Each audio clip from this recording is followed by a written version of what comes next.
bendiga. Vamos a entonar una alabanza a nuestro Dios. Bueno es alabar el nombre de nuestro Dios. Aleluya.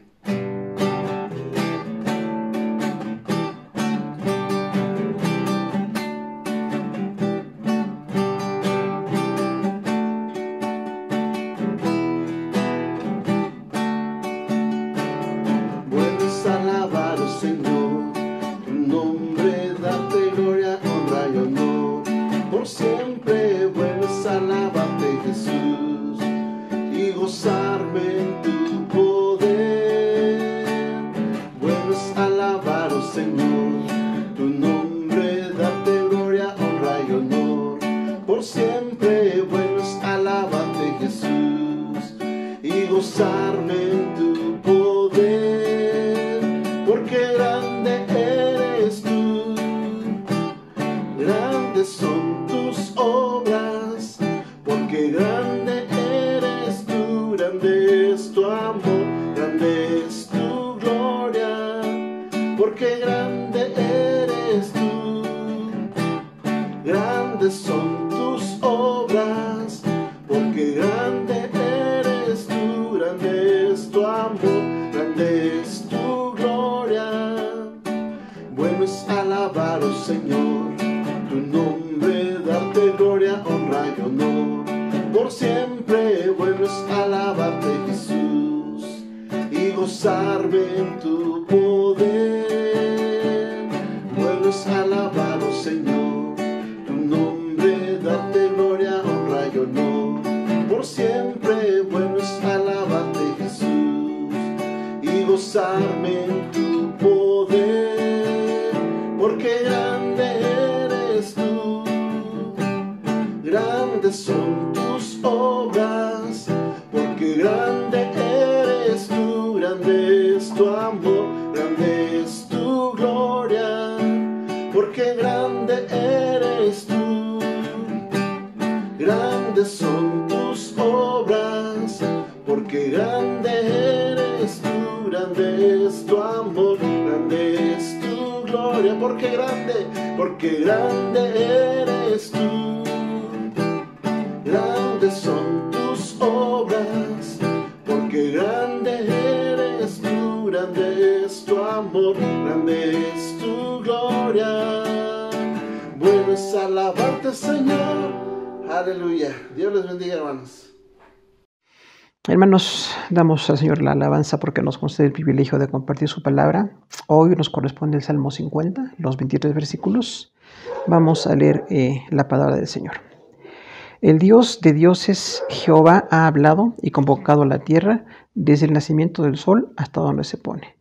De Sión, perfección de hermosura, Dios ha resplandecido.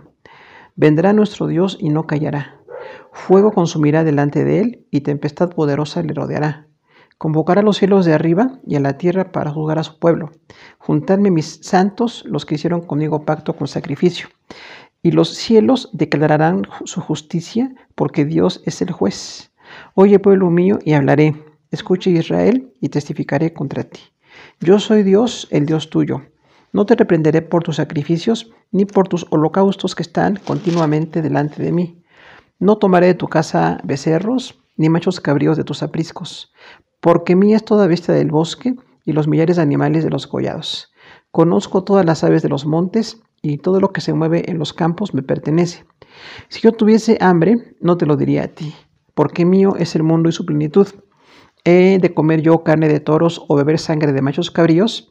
Sacrifica a Dios alabanza y paga tus votos al Altísimo. E invócame en el día de la angustia. Te libraré y tú me honrarás.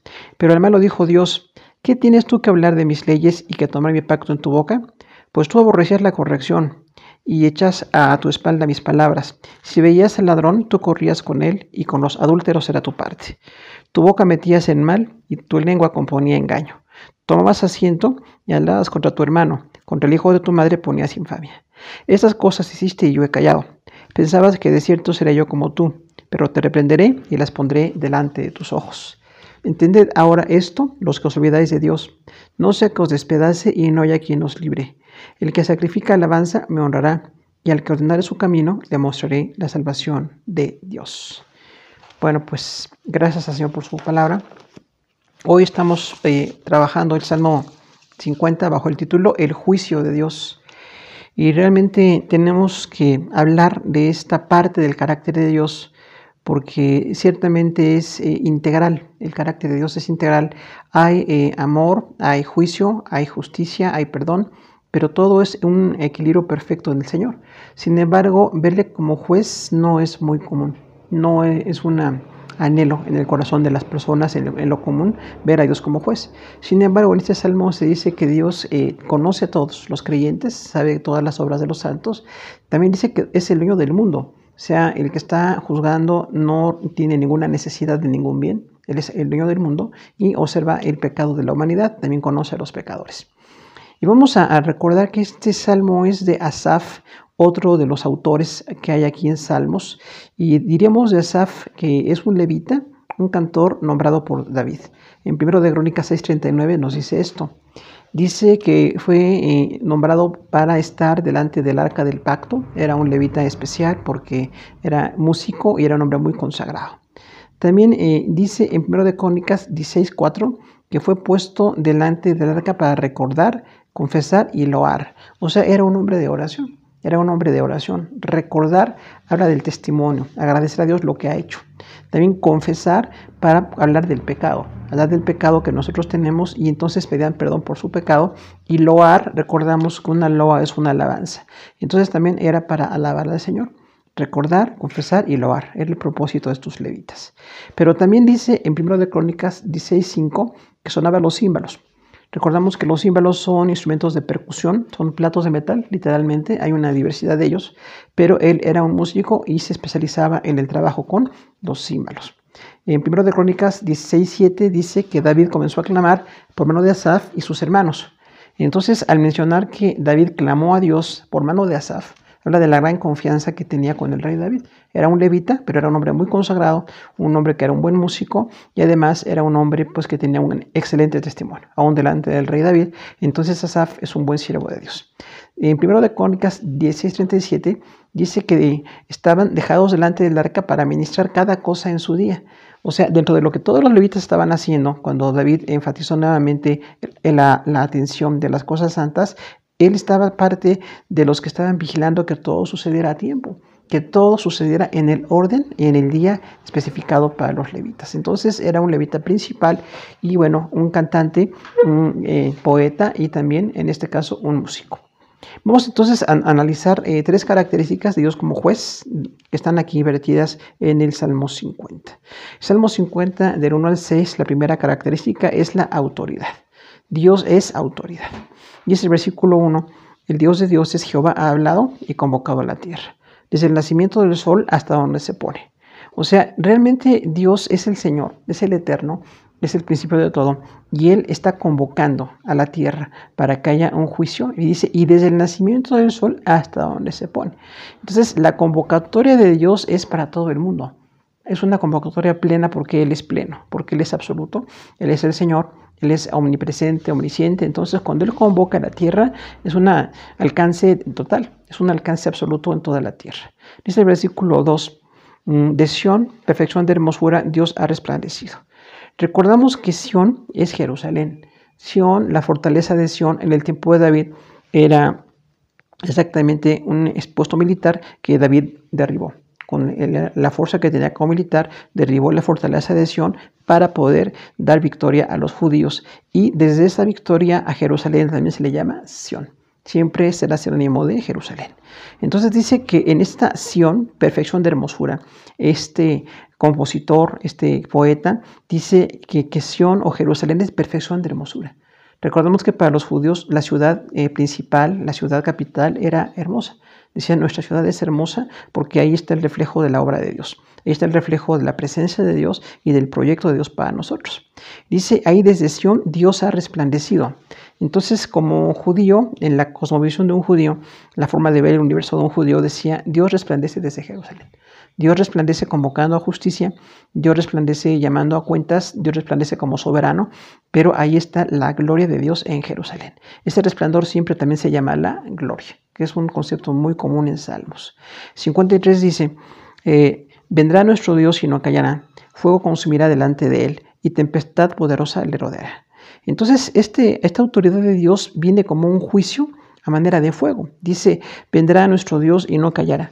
Recordemos que Dios siempre va a llamar a cuentas respecto al pecado. Va a llamar a cuentas respecto a lo que está sucediendo, a la injusticia, a la impiedad, y el Señor tiene cuenta de todo esto. No hay nada que pueda escapar a su voluntad o su voz, a su conocimiento, y entonces dice, Él va a convocar y Él va a venir, no va a callar. Recordemos esto porque en el contexto humano, al no ver físicamente a Dios, muchas personas olvidan que Dios va a juzgar. Piensan que es una idea que no va a suceder y dan una idea de que realmente Dios no tiene juicio. Sin embargo, dice con toda certeza Asaf, nuestro Dios va a venir y no va a callar. Así como si fuera un juez que va a venir y va a hacer el dictamen. Dice, fuego consumirá delante de él. Entonces, recordamos siempre que el fuego representa muchas veces juicio. En muchas ocasiones el fuego representa juicio. Representa una purificación de la conducta de los seres humanos. Entonces Dios trae juicio como un juez que viene a corregir a los humanos. Y tempestad poderosa le rodeará. Además del fuego, como un agente purificador, dice una tempestad poderosa. Así, una tempestad que nos va a dejar con mucho temor, nos deja en la dimensión que tenemos humana, una dimensión muy pequeña, porque es una tempestad poderosa. Algo así temible, el poder de Dios, el juicio de Dios, dice, y es una tempestad poderosa que le rodea. Es impactante la descripción de Dios como juez allí. Dice el 54, habla de los cielos, convocará a los cielos de arriba y a la tierra para juzgar a su pueblo. Entonces, esta convocatoria que va desde donde nace el sol a donde se pone, o sea, en todo el planeta, y dice a los cielos de arriba, habla del universo. Recordamos, no es aquí la palabra en singular cielo, que habla muchas veces del cielo inmediato para nosotros. Cuando dice cielos, habla más allá. Las Pléyades habla del universo mismo. O sea, Dios va a convocar al universo como testigo de este juicio. No porque tenga conciencia, sino por el poder y el alcance del juicio de Dios. Dice, Él va a convocar al universo, es un alcance universal, y a la tierra para juzgar a su pueblo. Ahora, es algo notorio que dice primero, Dios juzga a su pueblo. Ciertamente va a juzgar a la humanidad que no conoce de Dios, que está en pecado, pero también juzga a su pueblo. Dios juzga a su pueblo, corrige a su pueblo y tiene que perfeccionar a su pueblo. Entonces es una gran convocatoria para corregir a los que son creyentes delante de él. El 55 dice, juntadme mis santos, los que hicieron conmigo pacto con sacrificio. Este versículo deja muy claro que Dios conoce quiénes son los santos. Recordamos que la palabra santos quiere decir apartados del pecado y dedicados a Dios. Pero Dios dice, juntadme mis santos, o sea, que vengan todos los que son santos delante de él, todos los creyentes. En este momento para Asaf eran los judíos.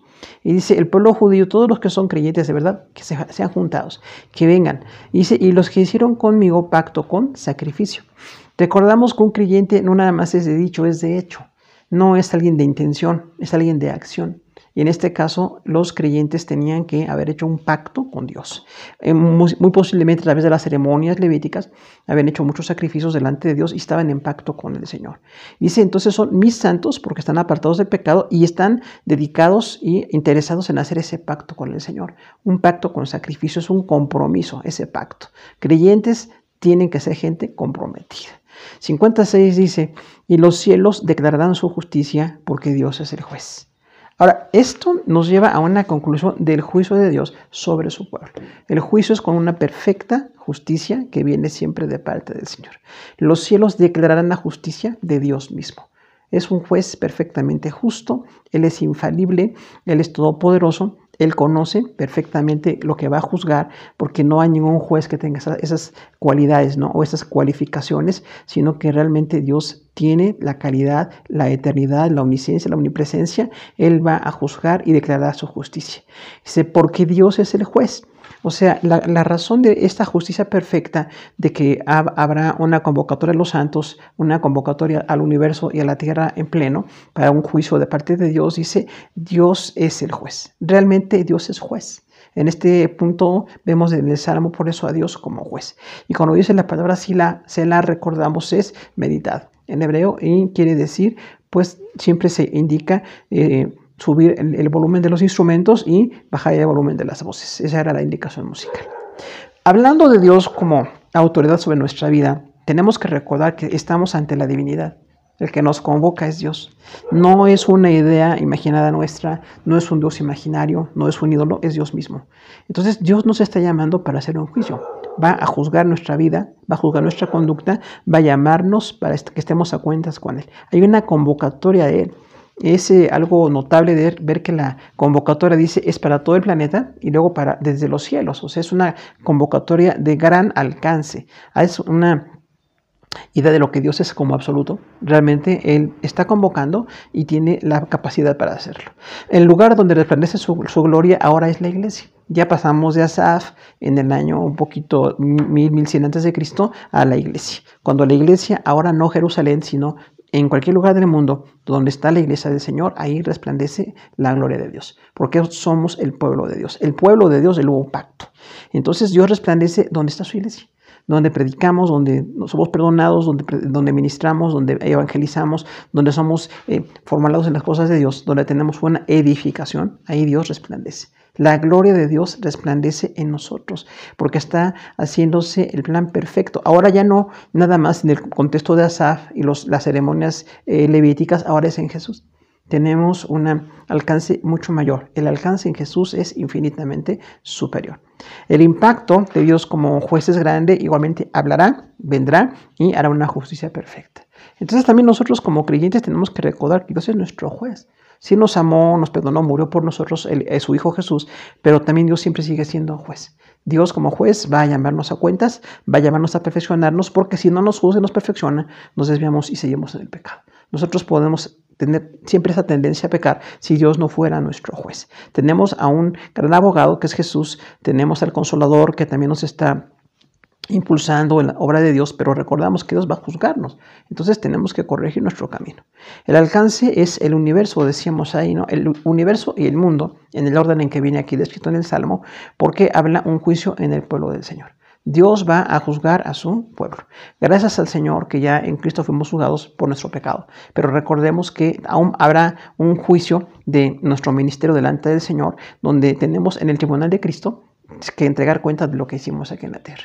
Cuando está la gran tribulación aquí en la tierra, en el cielo, las bodas del Cordero y el tribunal de Cristo, donde en las bodas pues estamos gozando de la presencia, gozando de la plenitud de la relación con nuestro Salvador, pero también el tribunal de Cristo, donde somos llamados a entregar cuentas de lo que hicimos estando aquí en la tierra. Nuestro ministerio va a ser evaluado, nuestra consagración, nuestra dedicación, nuestro esfuerzo en la obra de Dios, para que tengamos, como dice la palabra, un material de oro en nuestro ministerio. Tenemos que estar muy dedicados y totalmente consagrados a ese ministerio que Dios quiere que tengamos. Hacemos pacto con el Señor en esto. Ya ahora es en la salvación y en Cristo. Ya no son las ceremonias levíticas, pero estando en Cristo estamos en un pacto de salvación. Somos declarados justos por el Señor porque Dios llama a un juicio perfecto, a un juicio en el cual no hay ningún error, en el cual no hay ninguna falla. Gracias a Dios que tenemos a este juez perfecto. Una segunda característica de Dios como juez es la soberanía. Salmo 50 del 7 al 15 dice el 57, oye pueblo mío y hablaré, escucha Israel y testificaré contra ti. Yo soy Dios, el Dios tuyo. Entonces aquí el juez que llama a su pueblo a ese juicio perfecto le está confrontando. Dice, oye pueblo mío y hablaré. Está hablando aquí de una manera, de un mensaje, está dando el real del mensaje que se va a dar. Oye, pueblo mío, y hablaré, escucha. Habla ahí de la idea de repetición muy presente en la poesía de los hebreos, pero dice Dios, testificaré contra ti. O sea, realmente Dios llama a cuenta del pecado continuamente para perfeccionarnos. Tenemos que estar siendo llamados en ese testimonio. Porque dice ahí, yo soy el Dios tuyo. Entonces, el pueblo de Dios, ahí como pueblo, como judíos, tenían que ser juzgados. Recordamos que fue dado este salmo en el tiempo del rey David. También el rey David tuvo muchos aciertos y muchos desaciertos, como muchos creyentes tenemos. Entonces, Dios nos está llamando continuamente a ese juicio para que estemos a cuentas con Él y que no nos dejemos guiar por ese camino de pecado, que muchas veces es una tentación fuerte en nuestro corazón. Dice el 58. No te reprenderé por tus sacrificios ni por tus holocaustos que están continuamente delante de ti. Entonces aquí hay una muestra de arrepentimiento en los sacrificios. Recordamos que esto era la dinámica en el Antiguo Testamento, que los sacrificios eran una intención. de perdón, una intención de arrepentimiento. No se compara en nada con lo que es Jesús, que es pleno, que es el Hijo de Dios, que derramó su carne, su sangre por nosotros, sí, dio su carne y derramó su sangre por nosotros. En este caso es sacrificios particulares muy limitados, pero estaban demostrando el arrepentimiento. O sea que un creyente puede fallar y tiene que arrepentirse. No puede quedarse en la falla, no puede acostumbrarse a lo que le complace, sino que siempre tiene que estar siendo corregido delante del Señor. Y dice, esos sacrificios y estos holocaustos están continuamente delante de mí. Gracias a que hay arrepentimiento, gracias a que hay un llamada a cuentas con el Señor, hay una corrección. Decimos aquí, el Dios que corrige es una previsión para que no se hagan peores nuestros caminos. Dice 59, no tomaré de tu casa becerros, ni machos cabríos de tus apriscos. Entonces, Dios no necesitaba esos animales. Para cualquier persona son valiosos estos animales. El número de sacrificios, la calidad de los animales es algo pues, que no podemos calcular en costo. Pero realmente decía el Señor, no voy a tomar de tu casa estos becerros. O sea, no necesito a estos animales. Ni voy a tomar machos cabríos de los apriscos. Recordamos que el aprisco es el refugio para las ovejas donde pasaban la noche. Refugios a veces un poco improvisados. Hay algunos lugares, espacios entre las cuevas, entre algunos bosques, donde tenían lugar para guardar en la noche a las ovejas. Y dice ahí, en esos apriscos no voy a tomar ni machos cabríos ni becerros. Dios no necesitaba esos sacrificios. Los puso por amor a su pueblo. Dios pidió sacrificios porque el pueblo necesitaba ser llamado al arrepentimiento. No porque Dios necesite a esos animales. Dice el 50:10, porque mía es toda bestia del bosque y los millares de animales en los collados. Entonces aquí Dios el Creador se presenta como el dueño de todo. Realmente los humanos podemos medir nuestra capacidad al tener un animal o dos o los que se pueden tener, a veces miles de animales, pero aunque alguna persona tuviera miles de animales, finalmente le pertenecen a Dios. Humanamente se pueden comprar, se pueden vender, puede haber una posesión de estos animales, pero le pertenecen a Dios. Y de hecho a Dios le pertenece todo. No nada más los animales, le pertenece todo. Dice, mía es toda bestia del bosque. O sea, no necesito que me des un becerro o un macho cabrío para yo sentirme bien, porque me pertenece todo. Todas las bestias del bosque son mías. Y los millares de animales en los collados. Recordamos ahí entonces que habla millares de animales, no nada más bestias del bosque, sino animales en los collados. Habla de diferentes lugares, de ecosistemas, donde los animales, ¿a quién le pertenecen? Pues a Dios. Y hoy que conocemos que hay una diversidad de animales que siguen descubriendo con los medios electrónicos actuales, bueno, pues estos animales siempre han pertenecido a Dios. Los animales no han aparecido, no han evolucionado, siempre han estado ahí. Lo que pasa es que los seres humanos no teníamos contacto con ellos, no teníamos el testimonio que hoy tenemos visual o grabado con estos animales, y algunos microscópicos, otros enormes en todos los lugares, pero dice aquí, estos animales me pertenecen a mí. Dice el versículo 11, conozco a todas las aves de los montes y todo lo que se mueve en los campos me pertenece. Continúa con la idea de pertenencia. Dice el Señor, conozco todas las aves de los montes. Podemos imaginar los miles de variedades que hay de aves. Bueno, pues todas las conoce el Señor. Pequeñas, medianas o grandes, muy bellas o a nuestra vista incluso ocultas algunas. Bueno, las animales todas, en este caso las aves, le pertenecen al Señor. No nada más dice de los bosques o de los collados, también las aves, los animales voladores le pertenecen al Señor. Y lo que se mueve en los campos me pertenece. Entonces, habla ahí de una manera muy general. ¿Qué se mueve en los campos? Pues una diversidad, una inmensidad de animales. Todos los animales le pertenecen a Dios. Dios no necesita que le demos un animal. Decíamos, lo digo por amor a nosotros. En el caso del pueblo judío, les pidió sacrificios para que se empezaran a arrepentir, para que empezaran a buscar al Señor. Pero finalmente Dios busca una comunión con nosotros. 50:12 dice, si yo tuviese hambre, no te lo diría a ti, porque mío es el mundo y su plenitud. Aquí habla de un imposible. Dios nunca tiene hambre, realmente. Dios es un espíritu perfecto, en tres personas, el Padre, el Hijo y el Espíritu Santo, que siempre han existido. Y bueno, Dios no ha necesitado nunca alimentarse. Nunca ha estado con esa necesidad que tenemos las criaturas, ¿no? Cuando Jesús estuvo encarnado, Él se alimentó porque fue 100% hombre. Pero es el único caso por nuestra salvación que Jesús estuvo ahí bajo la alimentación. Sin embargo, como Dios nunca necesitó todo esto, ¿no? Dice, si yo tuviese hambre, no te lo diría a ti. Es una frase muy coloquial. Cuando alguien tiene hambre, le pide a alguien a quien conoce, a alguien cercano, a alguien que le pueda dar algo de comer. Y dice, pues no te di a ti, porque mío es el mundo y la plenitud de él. Todo le pertenece al Señor. No puede él que se le oculte a alguna criatura, que se le escape el nombre de algún animal. Él los conoce a todos. Dice, el mundo y su plenitud me pertenece. Versículo 13. ¿He de comer yo carne de toros o beber sangre de machos cabríos? Recordamos aquí entonces habla de la divinidad y la humanidad. El comer carne de toros es parte de lo que hacemos los seres humanos. Nosotros tenemos que alimentarnos para vivir. Estamos diseñados así, nuestro organismo está diseñado para alimentación, para que seamos sustentados de esta manera mientras estamos en la vida terrenal. Pero beber sangre de machos cabríos era una actividad dejada a los dioses. Recordamos, en muchas culturas la sangre era como dedicada a los dioses. Por eso aquí dice Dios, yo no voy a beber sangre de machos cabríos. Es Dios, el único Dios, el absoluto Dios, pero no necesita beber esa sangre, ni es una ceremonia para él donde haya una dignidad o haya una evidencia de esa dignidad. Dice el Señor, no necesito ni carne de toros ni sangre de machos cabríos. Versículo 14. Sacrifica a Dios alabanza y paga tus votos al Altísimo. Entonces, el llamado de Dios a su pueblo es a sacrificar alabanza. Un sacrificio, recordamos, no es porque nos cueste o nos duela. Un sacrificio es lo que le agrada a Dios. Lo que le agrada a Dios es que le alabemos. Entonces, alabar es reconocer, engrandecer, darle el reconocimiento perfecto al Señor todos los días de nuestra vida. Esa alabanza que Salmos nos dice muy continuamente, alaben a Dios todos los días, bajo las circunstancias en las que ustedes estén. Alaben al Señor, sacrifiquen a Dios alabanza. Esa alabanza tenemos que estarla practicando todo el tiempo. Es agradar al Señor. Finalmente, el que sacrifica alabanza entiende que no estamos centrados en nosotros, estamos centrados en Dios. Porque la persona egocéntrica o egoísta espera que todo sea a su complacencia. Espera que los demás o todo funcione para su bien o para su gratificación, pero cuando alguien es cristiano ya no estamos enfocados en la gratificación personal, estamos enfocados en la alabanza a nuestro Dios. Y cuando dice, y paga tus votos al Altísimo, habla de las promesas. Recordamos que en el Antiguo Testamento había votos que hacían los judíos, una promesa delante de Dios de consagrarse. Y dice entonces, bueno, pues tienes que pagar. Había el voto del nazareato, recordamos, en el que la persona no se cortaba el cabello y también, bueno, no comía ni uvas ni ningún derivado de uvas, evitando ahí el alcohol. Y decía, entonces, es un tiempo de nazareato. Pero entonces, cuando alguien prometía este voto u otros votos, decía, paga a Dios tus votos. O sea, el Señor quiere que cumplamos lo que prometemos.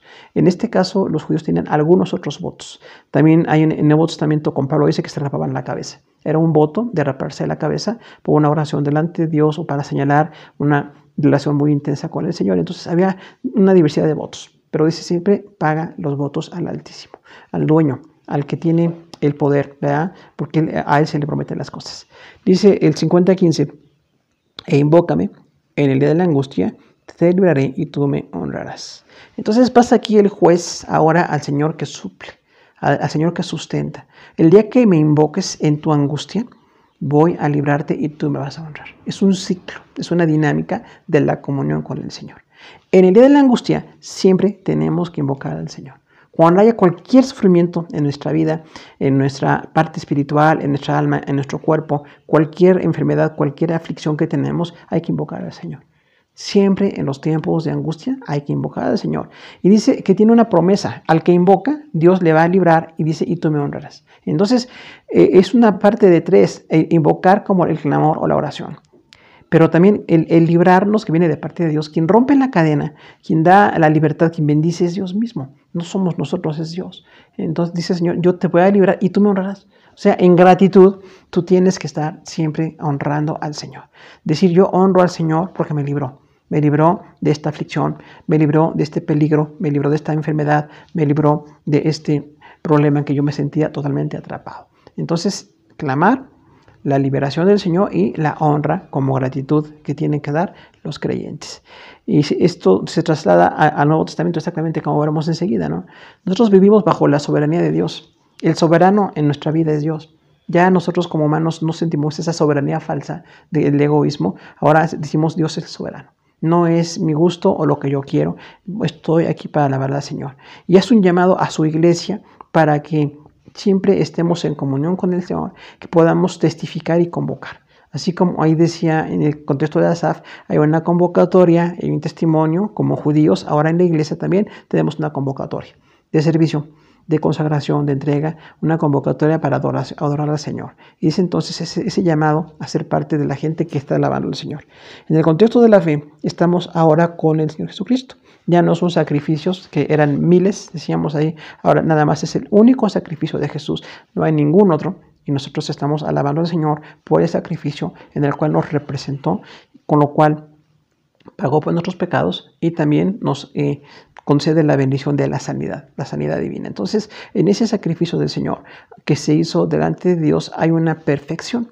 Ya hay una necesidad satisfecha plenamente. No hay otro espacio para sacrificios. Ninguna persona en ningún lugar del mundo que tenga alguna necesidad ofrece sacrificios. Solamente creemos en el sacrificio de Jesús y nos entregamos, oramos, nos dedicamos al Señor como resultado o como consagración, decíamos, como honra para nuestro Dios, pero no tenemos ningún sacrificio que pueda suplir, porque sería como atentar contra el verdadero sacrificio, contra el único sacrificio que es el del Señor. Hay una suficiencia que no requiere otros sacrificios ni otros recursos nuestros. El Señor, al ser absoluto en este contexto y cuando dice no necesito nada de esto, entonces nosotros entendemos también que ya no se requiere de parte nuestra, como en el Nuevo Testamento, ni sacrificios ni recursos nuestros. Realmente nosotros servimos por amor, estamos con el gran privilegio de servir y nuestros recursos están en las manos de Dios para la obra de Dios. Pero nosotros no tenemos que darle recursos a Dios porque Dios lo tiene todo. Sin embargo, lo hacemos por gratitud y por compromiso de servicio delante del Señor. Pero nunca como un sacrificio o para ganar la gracia de Dios. La gracia se ganó solamente con la cruz de Jesús. Recordamos que el Señor es todo. Todos los animales, los ecosistemas le pertenecen al Señor. Entonces nosotros no tenemos más que administrar, ahí como hablando de los ecologistas, cuidar lo que tenemos, administrar lo que tenemos, pero no podemos decir que sea nuestro, ni que podamos hacer algo para que esto se le dedique a Dios. Realmente todo le pertenece al Señor. Tenemos que administrar, tenemos que mejorar conductas, tenemos que ser mejores consumidores en todo ese ciclo que tenemos ahora de crisis por el consumo desordenado, el consumo que tenemos que está dando tanto daño a lo que llaman cambio climático. Bueno, tenemos que hacer nuestra parte también como cristianos, tener cuidado de lo que hacemos, pero no lo hacemos de ninguna manera como un sacrificio. Lo hacemos para la gloria del Señor, recordando que todo le pertenece.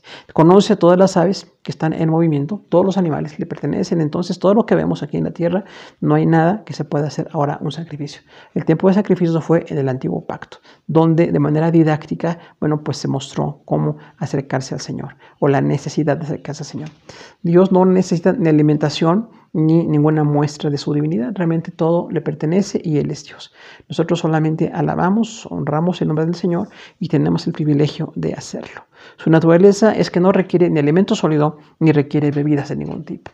Cuando hablamos de esta suficiencia de Dios, entonces entendemos que realmente nosotros nada más dedicamos a servir. Adoramos, servimos, hacemos lo que podemos para el Señor en la obra como un privilegio, como una bendición. Pero nunca lo hacemos porque Dios nos necesite. Realmente Dios es, nosotros somos los que lo necesitamos a Él y Él no nos necesita a nosotros. Nos da el privilegio de estar, de servir y de amar, pero es una bendición que tenemos y no porque nos necesite. Realmente Dios no nos necesita a nosotros. Tenemos el privilegio de servirle.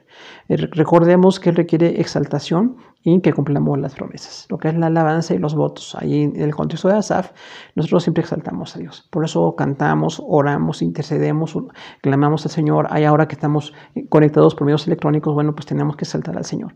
Tenemos el privilegio de alabarle, el privilegio de darle la gloria y la honra y de reconocer todo lo que Él es. Y de esta manera también estamos agradeciendo. Nosotros tenemos gratitud con Dios por lo que ha hecho. Le agradecemos todo lo que hace porque realmente por su gran amor lo ha hecho con nosotros. Entonces tenemos que cumplir las promesas, aquel voto que decía Asaf, y bueno, las promesas que hagamos al Señor de cualquier índole, nosotros las cumplimos. Cumplimos las promesas en lo espiritual para servir, para adorar y bueno, siempre tenemos una gran responsabilidad en la comunión con el Señor. Recordamos que la oración es el medio que en la aflicción nos rescata y nosotros le damos honra. Es la misma dinámica del Antiguo Testamento. Siempre hay que clamar al Señor. Nunca lleguemos al día que nos sintamos cansados o tan desalentados que no podamos orar. La oración es el medio para alabar, para reconocer, para glorificar. Y bueno, en este medio de la oración, cuando estemos afligidos, Dios nos rescata y nosotros le damos honra o le mostramos gratitud. Siempre en la aflicción clamamos y cuando Él viene con su poder y nos provee y nos sana o nos libera como quiere hacerlo, nosotros honramos al Señor.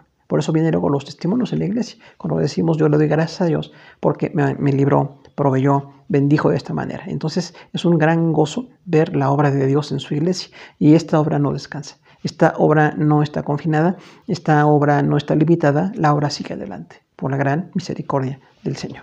Una tercera característica que es como juez es su santidad. Esto es el Salmo 50 del 16 al 23 donde se describe. 50:16 dice, pero el malo dijo Dios, ¿qué tienes tú que hablar de mis leyes y que tomar mi pacto en tu boca? Entonces, ya después de que Dios llamó a su pueblo, decíamos siempre estar a cuentas para ser corregidos. Ya después de que habla de la inmensidad de su soberanía y su poder, ahora llama a cuentas también al pecador. Dice, cálmalo, dijo Dios. Es algo muy destacable decir que los malos no están conscientes de Dios. Muchos ignoran a Dios o no le conocen o no quieren creer en Dios. Sin embargo, van a ser llamados a juicio. El malo va a ser llamado allí por Dios. Y dice el Señor, ¿qué tienes tú que nada de mis leyes? Aquí vemos cómo se describe la conducta de los malos. Malo porque está en pecado. Está viviendo lo que a Dios no le agrada. Está viviendo para sí mismo. Está viviendo de manera reprobada. Pero dice el Señor, ¿por qué tú hablas de mis leyes? Porque muchas personas que no conocen al Señor parecen conocer las leyes de Dios. Dicen algo de la Biblia o creen saber de la Biblia y realmente no están en pacto de salvación. Ni están para saber ni para conocer. Casi siempre los que no conocen del Señor citan mal las cosas de Dios, casi siempre. Pero dice ahí, entonces, no tienes tú que hablar de mis leyes y que tomar impacto en tu boca. Son dos demostraciones de una profunda relación con Dios. Hablar de sus leyes es parte de los creyentes. Los que estamos en Cristo, los judíos que conocieron en el Antiguo Testamento del Señor, hablaban de las leyes del Señor. Pero no, estas leyes van a estar en boca de toda la gente. Nosotros tenemos la ley de Dios en su palabra escrita, ¿no? Y cuando dice, vas a tomar mi pacto en tu boca, entonces eran personas que hablaban del pacto de Dios, de la salvación, del compromiso, de algo en la relación de Dios con los hombres o de los hombres con Dios. Y decía, si tú no estás en ese pacto, ¿por qué hablas de mis leyes? ¿Y por qué tomas mi pacto en tu boca? Estás hablando de lo que tú no tienes testimonio. 50:17 describe aún más. Dice, tú aborreces la corrección y echas a tu espalda mis palabras. Entonces ahí habla de un odio, el que es malo, aunque cite algo de la palabra de Dios o de las cosas de Dios, realmente aborrece la corrección. Esto es algo muy notorio porque los que son creyentes siempre son corregidos. Como veíamos en el primer punto, Dios nos llama a corrección. Sin embargo, los que no son creyentes aborrecen, odian la corrección. Cuando alguien le dice, la palabra dice esto, tienes que acercarte, necesitas a Jesús, les parece odiosa la idea. Y entonces no quieren esa corrección. Y de esa manera están demostrando que no tienen ese pacto con el Señor, que no son salvos porque no tienen en su corazón esa renovación que viene por el Espíritu Santo y por la obra de Jesús. Y cuando dice, echas en la espalda mis palabras, habla del menosprecio. Cuando alguien aborrece la corrección, o sea, no se deja corregir, y además la palabra de Dios la echa en su espalda, una manera de menosprecio a la palabra de Dios, está demostrando con sus hechos qué hay en su corazón. Menosprecia la corrección y no está tomando en cuenta las palabras de Dios, las tiene a la espalda. Finalmente no está atendiendo, no le interesa, no se entrega a Dios. Dice el 50:18, describe su pecado. Si veías al ladrón, tú corrías con él y con los adúlteros era tu parte. Entonces aquí tenemos a personas sin convicción, personas sin convicción espiritual, sin compromiso con Dios, porque dice, bueno, tú dices que hablas algo de mis leyes y de mi pacto, no te dejas corregir, mi ley está a tus espaldas, pero cuando tú veías a alguien que robaba, corrías con él. Tú también robabas. Entonces, alguien que está robando, pues no tiene convicción, no está en las cosas de Dios. El robo jamás va a ser una conducta que se pueda aplicar a los creyentes. Los creyentes tenemos necesidades, a veces hay escasez, a veces hay abundancia, pero jamás tendremos en nuestra mentalidad robar. Dice, si tuvieras el ladrón, corres con él. ¿Cuántas personas en el contexto judío hacían esto? Decían ser judíos porque nacieron cerca de Jerusalén o en alguna ciudad judía, pero no tenían pacto como judíos. Y trasladarlo al Nuevo Testamento es idéntico. Dice, pero cuando tú veas que alguien robaba, corrías con él. O sea, tú también robabas. Estabas robando. Dice, y con los adúlteros era tu parte. Recordamos aquí es el pecado sexual, el adulterio. Dice, entonces también tú estabas, además de robando, estabas con los adúlteros. Estabas cometiendo una infidelidad sexual. En este caso habla de personas casadas cuando dice adulterio. Y es muy común el adulterio en el mundo, ¿no? Parece ser así algo totalmente inofensivo, sin embargo es gravísimo, realmente está dañando a la vida de la persona, a su matrimonio, a su familia y tiene consecuencias gravísimas. Pero entonces esta persona que citaba la palabra de Dios o que decía conocer la palabra de Dios, iba con los que robaban e iba con los que estaban en adulterio. Versículo 19 describe un poco más. Dice, tu boca metías en mal y tu lengua componía engaño. Entonces, cuando dice tu boca metías en mal, habla de la maldad en el corazón de una persona. O sea, tú tienes siempre la intención de meter tu boca en lo que es malo, en aquello que se opone a Dios, en aquello que maldice a Dios, en aquello que está oponiéndose a la palabra, porque la palabra es perfecta. La palabra y Dios son perfectos y buenos. Y dice, tu boca metías en mal, estabas lleno de maldad. Y tu lengua componía engaño. Ahí habla mucho de la tendencia a la mentira. O sea, no nada más es mentir, dice, tu lengua componía engaño. ¿Cuánta tendencia a la mentira hay en las personas cuando no conocemos al Señor?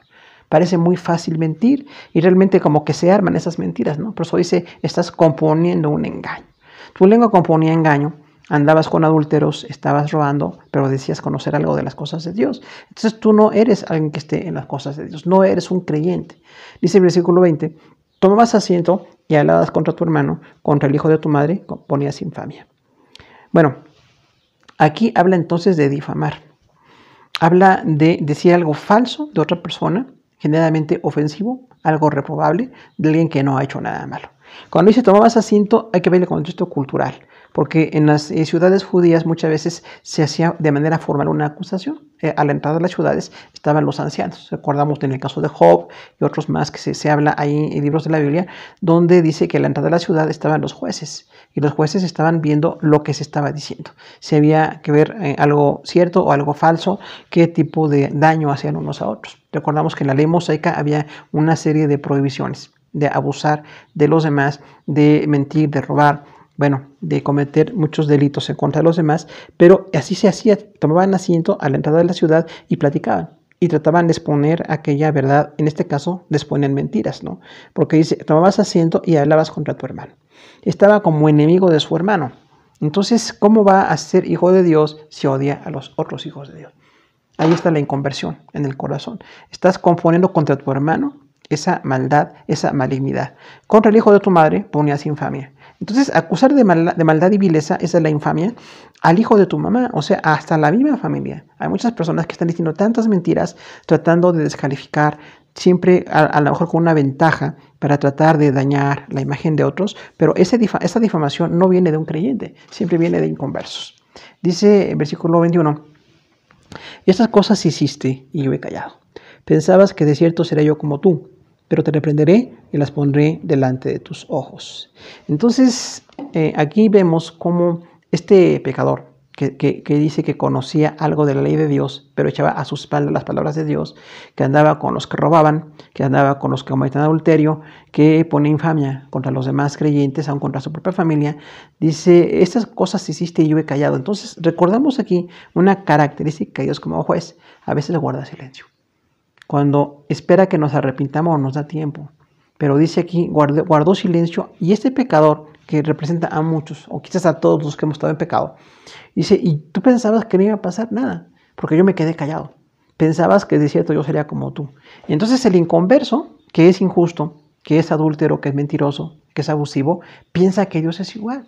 Y piensa que si existe Dios o si hay alguna relación con Dios, entonces a Dios no le va a desagradar, porque Dios es igual. Y recordemos, Dios es perfectamente santo. Así, la máxima expresión de santidad la conocemos siempre descrita en Dios. Entonces, este ser perfectamente santo no puede ser engañado.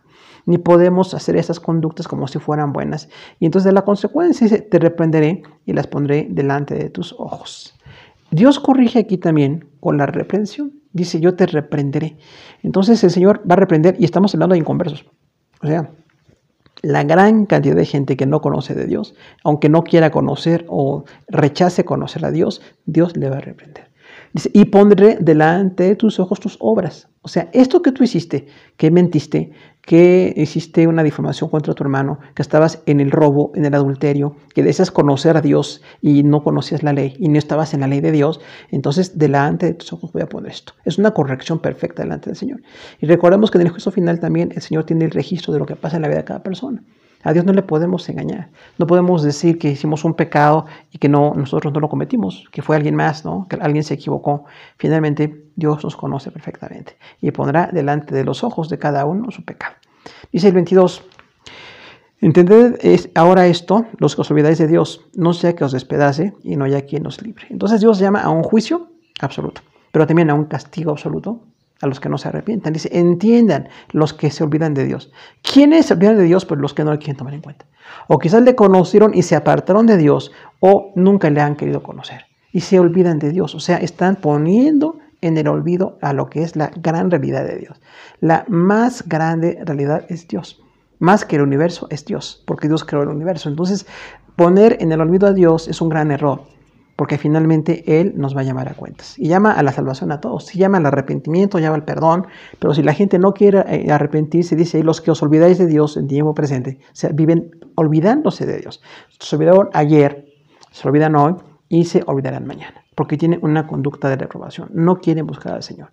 Cuando dice la advertencia, no se os despedace, que no haya quien os libre, habla entonces de un juicio muy extremo. Es así como despedazar. Recordamos lo que hacen los grandes depredadores, que hacen pedazos a sus víctimas. En este caso, Dios tomó una ilustración allí de que no va a haber quien libre del juicio del Señor. Porque las personas piensan esto, hablando de que si Dios no existe, pues piensan en su corazón que no va a haber ninguna consecuencia. Pero quienes llegan a tener alguna idea de que Dios existe, también saben que va a haber un juicio. Y sin embargo, piensan que no van a ser juzgados. Sin embargo, crean en el Señor o no crean en el Señor, o le conozcan o la hayan conocido y se hayan apartado, dice, pueden ser despedazados y no haya quien los libre. O sea, nadie va a librar del juicio de Dios. Es personal. Siempre el juicio final, el gran trono blanco, donde va a juzgar los pecados de la humanidad, el Señor dice, entonces, sean llamados a cuentas y habrá un juicio perfecto para cada uno. El único modo de borrar esos pecados es la sangre de Jesús. Recordamos, el arrepentimiento, el buscar al Señor, el buscar el perdón, es la única manera de buscar al Señor. Dice allí el 23, el que sacrifica alabanza me honrará, y el que ordenare su camino, le mostraré la salvación de Dios. De una manera muy profética, habla de la obra de Jesús perfecta en el Nuevo Testamento, la salvación y la santificación. Dice, el que sacrifica alabanza me honrará. Entonces, en el contexto judío, estar dándole a Dios alabanza, no los sacrificios animales que estaban establecidos y que estuvieron hasta que Jesús murió en la cruz. Dice, hay que sacrificar alabanza. Siempre reconocer, siempre adorar, forma nuestro carácter. Nos va quitando lo egoístas y nos forma en las cosas de Dios. El que sacrifica alabanza madura, porque ya no es la alabanza para mí, no es la alabanza en lo que yo quiero o lo que a mí me agrada, ahora es lo que a Dios le agrada. Ya no vivo para mí, vivo para el Señor, dice el Nuevo Testamento, ¿no? Entonces, eso es sacrificar alabanza, estar dedicado al Señor, estar entregado a lo que a Dios le agrada.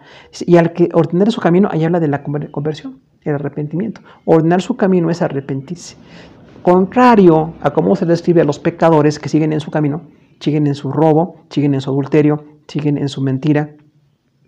Entonces dice aquí, el que ordenare su camino es el que se arrepienta. Otra vez habla aquí de la idea de arrepentimiento. Le mostraré la salvación de Dios. ¿Quién va a ser salvo? El que se sacrifica alabanza y ordena su camino. Realmente el que se convierte y el que se arrepiente delante de Dios. A Dios nadie le puede engañar, por supuesto, ¿verdad? A Dios nadie le puede engañar y finalmente el Señor va a juzgarles. Dice que el Señor nos guía en santidad. Recordar la reprensión a los inconversos que desconocen las leyes y el pacto, son ajenos a Dios, pero pretenden estar en las cosas de Dios.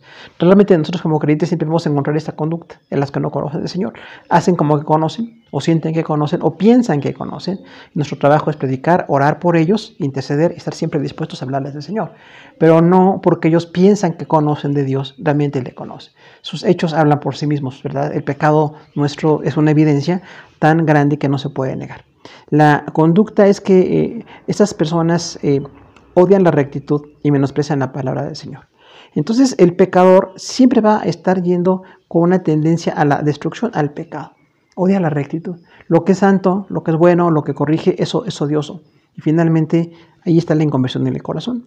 Y menosprecia la palabra del Señor. Siempre que se habla de lo que dice la palabra de Dios, tratan de menospreciar, tratan de modificar. Esa es la tendencia del humanismo. Tratar de restarle importancia a lo que dice la palabra de Dios. Tratar de tergiversar lo que dice la palabra de Dios y menospreciarla.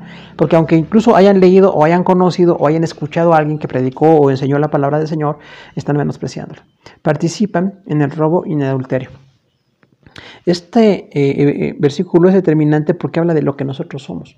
Recordamos, no podemos manifestar lo que no somos realmente, ¿no? Esa persona que pretende ser creyente o que pretende conocer de Dios o pretende saber cómo relacionarse con Dios, cuando hay robo, pues está robando. Y cuando hay adulterio, participa en adulterio. Entonces, este que roba y este que comete adulterio es inconverso.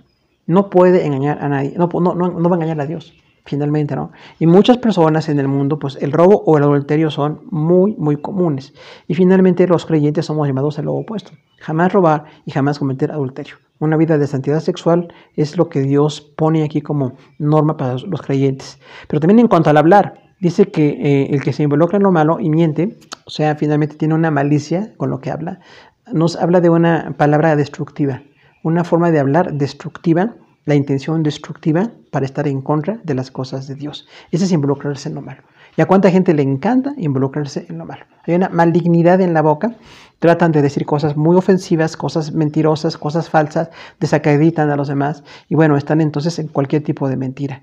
Tienen una forma de hablar que se nota, ¿no? Se nota claramente la falta de amor y la falta de la conversión en ellos. Y son mentirosos siempre, ¿no? La mentira todos los días está dándose en todos lados y muchas personas ya incluso ni la detectan, no les importa. Sin embargo, a Dios sí le importa. A Dios sí le importa el que está en robo, el que está en adulterio, el que mete su boca en lo malo y el que miente. Y dice que hay una maldad en contra, ¿no? Porque hay una mentira de estas personas que están tratando de difamar a otros. Cuando alguien hable mal de otra persona con la intención de dañarle, la intención de desacreditarla, pues sencillamente tenemos que notarlo. Tenemos que notar que lo que decimos tiene consecuencias. No podemos manejarnos así con esa mentira, pero la gente que no conoce de Dios tiene una conducta compulsiva, o sea, una conducta repetitiva y reflexiva y que no se quiere manejar hasta que Jesús llega a nuestro corazón y dejamos de estar atacando a los demás y dejamos de mentir. Andamos en la verdad. Recordemos que Dios guarda silencio del pecado temporalmente y habla de quienes lo están desconociendo. Entonces, esta idea que está en el Salmo de Asaf también está en el Nuevo Testamento. Dios no de inmediato viene y juzga o señala el pecado. Dios tiene paciencia con el pecador. De hecho, por eso estamos aquí todos nosotros, porque Dios nos tuvo paciencia. Aún en nuestra vida de pecado, Dios guardó silencio un tiempo, pero con la intención de que nos arrepintamos. Sin embargo, el que no se quiere arrepentir piensa que el silencio de Dios es una aprobación o es una inexistencia de Dios. Desconocen totalmente al Señor, no les gusta la corrección. Siempre recordamos, los creyentes nos corrige la palabra. Cada día la palabra nos corrige. Nos tiene que estar corrigiendo, formando, perfeccionando para estar en las cosas de Dios. Y finalmente, estos inconversos no disciernen, o sea, no tienen una sensibilidad para entender lo bueno y lo malo, para separar lo que es bueno y lo que es malo. No hay un discernimiento. Por eso hay una confusión a nivel mundial en lo que la gente dice que parecen cosas muy buenas y son malas finalmente, y hay cosas que realmente son malas y tienen que llegar al corazón de ellos para que practiquen la bondad. Tenemos que dejar la maldad y decir a lo malo malo y a lo bueno bueno, al pecado llamarlo como tal y a la santidad también como tal. Tenemos que discernir. Hay un llamado a entender que la gente que se olvida del Señor tiene una disciplina fuerte e ineludible. O sea, Dios les va a juzgar. Por eso quienes amamos a personas que dicen conocer al Señor, pero no están en el Señor, tenemos que orar por ellos, nos duele en el corazón su conducta y tenemos que estar clamando al Señor para que vengan a Cristo, para que vengan al Señor. Hay una disciplina fuerte e ineludible. Cuando dice ahí que habrá esa tempestad y que se convoca a todo el universo, entonces habla del alcance del juicio de Dios. Dios va a llamar a disciplina y es una disciplina fuerte, de parte del Señor, tratando de corregir para que se arrepientan. Sin embargo, si llega el día de su muerte y no se arrepienten, el que se muere sin arrepentimiento solamente le queda condenación. Necesitamos por eso evangelizar, orar, insistir y mostrar con justicia lo que Dios ha hecho en nuestro corazón. Los creyentes tenemos la alabanza como estilo de vida y a nosotros se nos mostrará la redención del Señor. Entonces siempre alabamos al Señor, ¿verdad?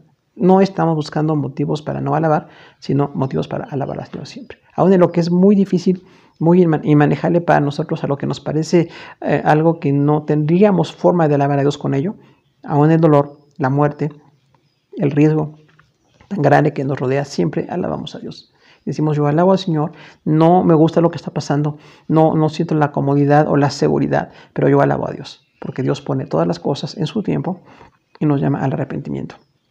Y entonces nos llamará para mostrarnos la redención. Realmente nos mostrará su redención si estamos en su camino.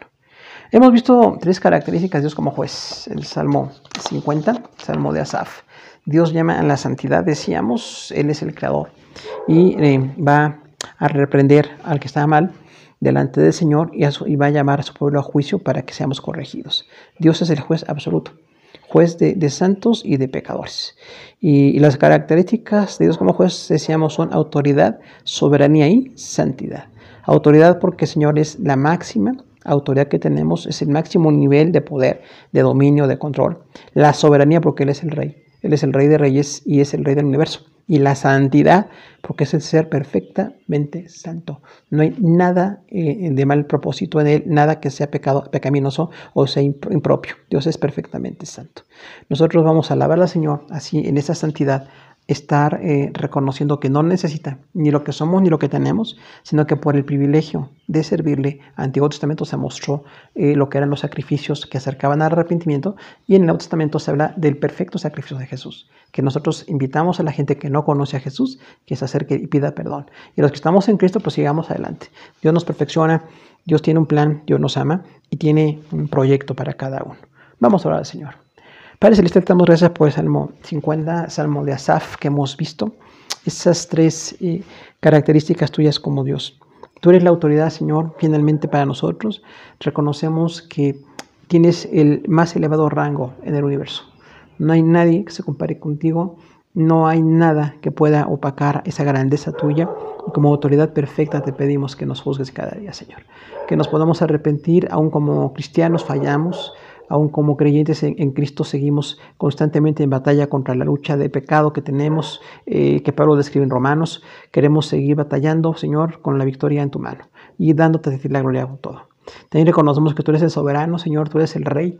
Y como Rey nadie puede pedirte cuentas, nadie puede quitar la idea tuya, nadie puede desplazar el proyecto que tú tienes. Nosotros te damos gracias por este proyecto que has tenido con nosotros y rogamos que cada persona te conozca. Y también eres un ser de santidad perfecta y un juez santo, quizás el único juez santo. Y nosotros te alabamos por esto. Rogamos que los que no te conocen se arrepientan, Señor. Son millones de personas que no están en pacto de salvación, que no tienen tu palabra en sus corazones. Te pedimos que se arrepientan, como nosotros nos arrepentimos por tu gracia en algún momento. Pero también rogamos por tu iglesia, Señor, que somos llamados a corrección. ¿Qué quieres que corrijamos? ¿En qué quieres que mejoremos? ¿Qué conductas quieres que cambiemos, Señor? Ya no para ser salvos o no, sino para ser más santos cada día, más semejantes a ti. Y rogamos que el mundo tenga bendición y gracia, que en el mundo haya provisión, Señor. Sabemos que nos rodea una necesidad inmensa. Te rogamos bendición y consuelo. Toda la gente que ha partido a tu presencia, Señor, ha sido un dolor muy grande en nuestro corazón. Te pedimos que tú consueles a las familias, que tú tomes el control en todo, que todo venga a exactamente el espacio que tú le quieres dar. Y también quienes están ahora enfermos, te pedimos un milagro de sanidad, Señor. Te pedimos la bendición para ellos. Sabemos que es una batalla muy difícil de librar, pero por tu gracia, Señor, están allí y te agradecemos por los que están sanos el día de hoy. Te rogamos que les sigas guardando, Señor, y que bendigas, que en este proceso mundial tan complicado podamos nosotros ver tu gracia, podamos ver tu misericordia, Señor, y agradecerte cada día. Te rogamos por todos los que están sanos el día de hoy. Gracias por sus vidas, Señor. Muchas gracias por nuestros pequeñitos, nuestros niños. Te pedimos que los guardes, Señor, en este estudio en línea que están tomando. Te pedimos que ellos sigan adelante, que no se pierda el proyecto de preparación que es determinante para ellos. Oramos por nuestros jóvenes y adolescentes, Señor, que también están en las escuelas con unas complicaciones a veces por los tiempos, pero te pedimos que los bendigas, los fortalezcas, Señor, y que tengas un plan para cada uno. Que aún en el nivel que están por terminar y el que van a tomar más adelante, tu mano esté con ellos. Aún con esta pandemia terrible, nos ponemos en tus manos. Todos los adultos, Señor, hombres y mujeres, mujeres que están en sus casas, hombres que salen de su casa a trabajar o en el medio que estén en este momento teniendo, te pedimos provisión. En los oficios, en las profesiones, en la provisión para cada casa, que no falte, Señor, tu misericordia a cada uno de nosotros. Si alguien está padeciendo necesidad, rogamos por él que tú bendigas. Y a nuestros ancianos los ponemos en tus manos, Señor, que también hay en riesgo como población, pero te pedimos que los protejas, que los guardes, Señor, y que en todo tu nombre sea glorificado. Ayúdanos para que el mundo te conozca a través de la predicación en Jesús. Te damos a ti la honra y la gloria en todo, ahora y siempre. Amén. Gracias, hermano, por su atención. Yo les siga bendiciendo.